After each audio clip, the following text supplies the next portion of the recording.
गावं काय म्हणते, झाला नाही का पाहुण्याचा फोन अजून? निघाले का नाही निघाले? किती वेळानंतर अजून आले त्याइले? गणू भाऊचा फोन आलता. आलेच म्हणे आता, येत निघतेस म्हणे आता थोड्या वेळानं म्हणे ते. येते म्हणे 1-1.5 घंट्यात. पाहिजे पाहुणे यायच्या आधी तुम्ही तुमची तयारी करून टाका सारी. आमची काय तयारी आहे, आता कपडे तर घालूनच घेतले आहे. बस मग झालंच आता. अजून काय नट्टापट्टा करावं लागते का, नाही तर काही लग्नाला लागते का आपल्याला? साधं सुद्धा काम आपलं. हा जे गई आहे ते पण करून घ्या. पाहुण्याला धावपळ होईल. हा हो, माही झालंच आहे, आवरून घेतलं आहे मी सगळं, काही राहिलं नाही आता. तुम्ही सांगितलं नाही की त्याइले पाहुणे इथं आल्यावर फोन करून देता म्हणून या कामाले? हा हो, सांगितलं मी येईल तसं करतो म्हणे. करा मग लवकर लवकर तुम्ही तुमचं. हा, तू नको काळजी करू, आम्ही करतो. हे बाबू तू याई ना, इले सारी काळजी राहते म्हटलं. हा, ज्याची ना त्याची. का कोणतीही गोष्टी असली, काही गोष्ट असली, भली घई गडबड करते. कोणत्याही गोष्टीला पटपट करा असं राहते तिचं. असं वाटते तिले कधी कधी होते कधी कधी नाही. हा बाबा, आता तिला सवयच पडली आहे तशी. आपण करून घेऊ पटकन, अजून आपल्यालाच कल्ला करून ते झालं नाही करून. बरं येतोस मी, काय येतो सांग बाहेरून. लवकरच जा, नाही तर तुम्हालाच पाहायला या लागन. नाही बस झालो, गेलो नसं येतो वापस. आता बाबाला काय काम पडलं काय मी बाहेर. भाऊजी तुम्हाला सांगितलं होतं. मी तुम्हाला आपलं फळं गिळं घेऊन या म्हटलं होतं. मिठाई गिठाई ते आणलं का तुम्ही? हा वहिनी आणून ठेवलं झालं, वेळचं आणलं मी तर फ्रीजमध्ये ठेवलं आहे सगळं. आणि केळं मी बाहेर ठेवले, आणलं मी, लय वेळचं आणलं आहे. आणलं काय? बरं बरं झालं. मला वाटलं आणलंच नाही म्हणून आठवण करून देत होती. अजून राहिलं असतं तर अजून वेळेवर धावधाव झाली असती. तुम्ही सांगितलं तेव्हाच मी लगेच घेऊन आलो मग. झालं वा अवंतिका, झालं कामं? हा कामं झाली तशी माय आता सारे. काही राहिलं नाही. पण उलचं आता हे फक्त वरचंच राहिलं. आवरचीवर राहिलं. आणि उलशी पोहे घे काढून ठेवतो, गाडून ठेवतो. आणि चहाचं सगळं कपगी पतीस ग्लास गिस काढून ठेवतो. बाकी झालं सगळं. मला वाटलं वेळ झाला, मी पटपट आली. नाही वेळ आहे म्हणते, अजून पाहुणे यायला वेळ आहे म्हणते. निघते म्हणते ते आता 15-20 मिनिटांनी निघन म्हणते. मग ते येईपर्यंत होते ना आपलं. हा होऊन जाते.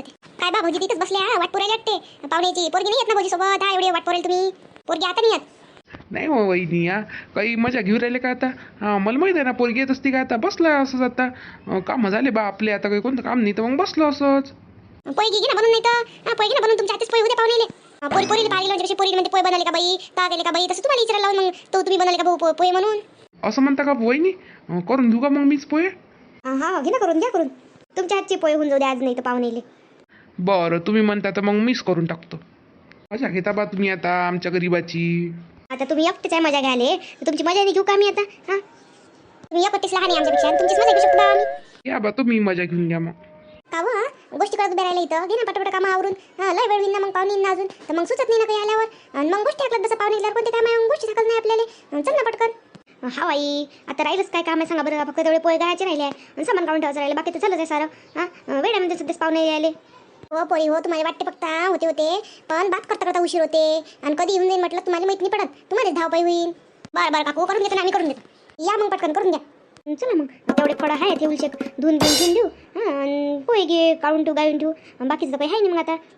पाय त्या आल्या काय? झालं नाही त्या गोष्टी? हा येतो थांबा. चला तिकडेच बोलू. नाही तर काही सुधरून देत आपल्याला. चल ना चल, तिथे आपलं कामी होते, गोष्टी होते. उल्लीश एकदम निघू देत म्हटलं. या नीरा एक आवाज दिला का आवाज देतच राहते. या राम पाहुणे, राम.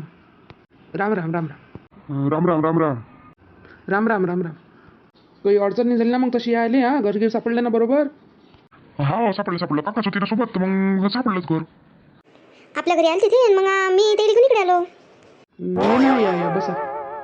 ओळख करून देतो मग तुमची सगळ्याची. हे जे माझ्यासमोर बसले आहे, हे आहे पोरीचे बाबा. त्याच्या जवळ बसला आहे तो आहे पोरीचा भाऊ. हे तुम्हाला सांगते हे जे माझ्या बाजूला बसले आहे, हे वय पोराचे बाबा. आणि जो तुमच्या साईडने तिकडून बसला आहे, काळा कलरचा शर्ट घातला आहे, ते वय पोराचा भाऊ. आणि जो इकडून खुर्चीवर बसला आहे, तो आहे पोरगा. झाली आता पटली सगळ्याला ओळख. हा हे पोरीचे बाबा आहे मग, आहे ना? आता तुम्ही बोलणं चालणं काय तुमचं बोलून घ्या, कसं काय वाटते तर. कारण मला तर दोन्ही जवळचे आहे बा. पोरगही आपल्या जवळचं आहे आणि पोरगी आपल्या जवळचीच आहे. पोरगाचा मी लागतो काका. कारण हा पोराचा जो बाप आहे तो आपला चांगला जिगरी मित्र आहे. आणि पोरीचा आप्पा आहे, तिच्या आप्पाचा भाऊच आहे मी. तर आपल्याला तर दोन्ही नाते जवळचे आहे बा. हा काका, आता तुमच्या जवळच आहे ना तुम्ही. बाकी मग तुमचं कसं काय पीक पाणी? शेतीच वाटतं मग, तुम्ही शेतीच करता आहे ना? पीक पाणी चांगलं आहे आमचं तसं. चांगले पीक पाणी होते. आमचा जो मोठा पोरगा आहे तो शेतीच पाहिजे, तो सारी शेती पाहिजे. आणि लहान जो पोरगा आहे तो नोकरी करते. त्याचं पहिल्यापासूनच ठरलं होतं का आपल्याला नोकरीच करायची आहे म्हणून. मग तो काही जास्त लक्ष घालत नाही शेतीत. असं काय? हा चांगलं आहे ना. आता कसं आहे, शेवटी जे लेकराईनं करतो म्हटलं ते करू द्या लागते त्याच्या मतानं. ह्या मोठ्या पोराचं पहिल्यापासूनच ठरलं होतं का बाबा मी शेतीच पाहिजे म्हणे. आणि लाईना म्हणे बाबा मी नोकरीच करतो म्हणे. तर मग म्हटलं करा बा तुम्हाला जसं पटते तसं. हा शेवटी काय आजकाल आता लेकराच्या मतानं करू द्यायला लागतं त्यांनी जसं म्हटलं तसं. आपलं काय आपलं गेलं आता. आमची घरी आता आमची पोराच्याच मतानं आहे. आमची तर शेती आहे तशी पण गावाकडे आहे. तर पोरगं म्हणे शेती करत नाही बा म्हणे, धंदाच पाहिजे म्हणे. तर मग पोराला धंदा दिला टाकून आणि शेती आता गडी माणसं लावून दिली मग गावाकडे पाहाले. आता चहा पोहे होऊ दे ना, मग करा गोष्टी. द्या बाबू, घेऊन ये आपलं पाणी चहा घेऊ द्या. चांगलं झालं चहा पोहे मस्त झालते. घे ना मग बाबू विचारून पोराले प्रश्न काही विचारायचं असेल तर. ना नाव काय आहे तुझं? माझं नाव श्रीरंग रामराव कांतोडे. शिक्षण काय झालं आहे तुझं? माझं 11वी-12वी सायन्स झालं आहे आणि त्यानंतर मी BSc केलं. BSc नंतर मी B.Ed केलं आणि मला टीचर व्हायचं स्वप्न होतं माझं. तर मी प्रयत्न पण केला, पण ते काही कारणास्तव नाही झालं. असं मग समोर काय केलं बाबू?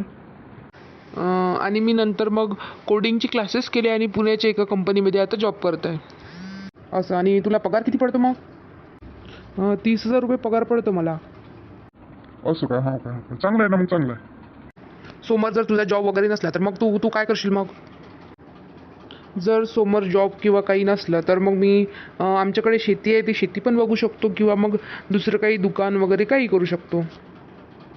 पोरगा तसा मेहनती आहे म्हटला, काही काही करायला लावलं तरी काही करू शकते. पण आता सध्याच नोकरीच्या मागं आहे म्हणून, नाही तर शेती करू शकते. आता कोरोनाच्या काळात म्हटलं घरी होताना परवा रोज वावरात जाय म्हटलं. लय मेहनत घेतली बाबा पोरांनी त्या 2 वर्षात. दोघंही भाऊ म्हटलं कष्टाळू आहे, मेहनती आहे. हा ना आपल्याला तसंच पाहिजे ना मग पोरगं. आपल्याला पोरगं मेहनतीच पाहिजे, म्हणजे काही तरी काही करू शकलं पाहिजे. तो घर बसलेला नाही पाहिजे फक्त. बरं येतो मग आम्ही आता. सांगतोच मग तुम्हाला निरोप. हा मग तुम्ही समोर 2 मिनिटं मी येतोच. बरं या. कुठं भाऊ कुठं? इथं आलते काय? पोरगं पाहायला आलते का इथं? हा इथं आलतो कांतोळीची, तर पोरगं पाहायला आलतो. आलं का तुम्हाला पोरगं आलं का पसंत? तसं पसंतच आहे पोरगं. पण सांगू आता त्याला, सांगू फोन करून काय हाव नाही नक्की काय आहे तर. हे पहा तुम्हाला एक गोष्ट सांगतो. पोरगं चांगलं आहे तुम्हाला सांगतो. पोरात काही हरकत नाही आहे. पण पोराची माई नाही काय, पोराची माई अशी जांडेल आहे. नाही भांडगोडी आहे म्हटलं. तुम्हाला सांगतो तुमच्या पोरीले सुकाना राहून देईन म्हटलं की भांडू काही तुम्ही पोरगी काही देऊ नका तुम्हाला. खरंच सांगू राहील तुम्हाला, पोरगी देऊ नका. तुम्ही कोण हो बाई? तुम्ही कोण एवढ्या समोर राहिला आम्हाला? मला तुम्ही तुमची चिंतक समजा. आणि मी काही परकी नाही म्हटलं त्या पोराला, तुम्हाला सांगतो तशी पाहिजे तर. मी घरातली जो द्यायच्या. पण मला असं वाटते का दुसऱ्याच्या पोरीचं वन नाही झालं पाहिजे बा. पोराची माय लय अट्टेल आहे म्हटलं, लय दांडीला आहे. तुम्हाला सांगतो दुसऱ्याच्या पोरीचं वन नाही करावं. म्हणून मी तुम्हाला सांगू राहिली का पोरगी देऊ नका, तुमच्या पोरीचं वन करू नका. पोरात तर तशी काही खोट नाही आहे. पण घरातल्याच तुम्ही तुम्हाला कोण अशा सांगू राहिल्या? आता मला तुम्हाला सांगितलं ना, मला वाटतं का दुसऱ्याच्या पोरीचं काही दुःख नाही झालं पाहिजे दुसऱ्या पोरीले, म्हणून सांगू राहिली मी तुम्हाला. सांगू नका तुम्हाला, काय नाही सांगितलं म्हणून तुम्हाला. बरं नाही सांगत. बरं मग येतो मी, काय येतो. जमला आता जमला. आता ते पाहुण्याची बिचकाट टाकला. आता कशी हे लग्न कर तिच्या पोराचं तर सांगतो इले आता. मला तर जशी लयची समजते ते. आता समजेन तिला काय असते तर. काहू बाबा, खरंच असं काही असं काय? असं जर असलं तर मग तर पोरगी फसन आपली. काय सांगू गड्या आता. पण आता काका पुढे बोला आपल्यासोबत. तू आता विचार करून सांगू काय आहे तर.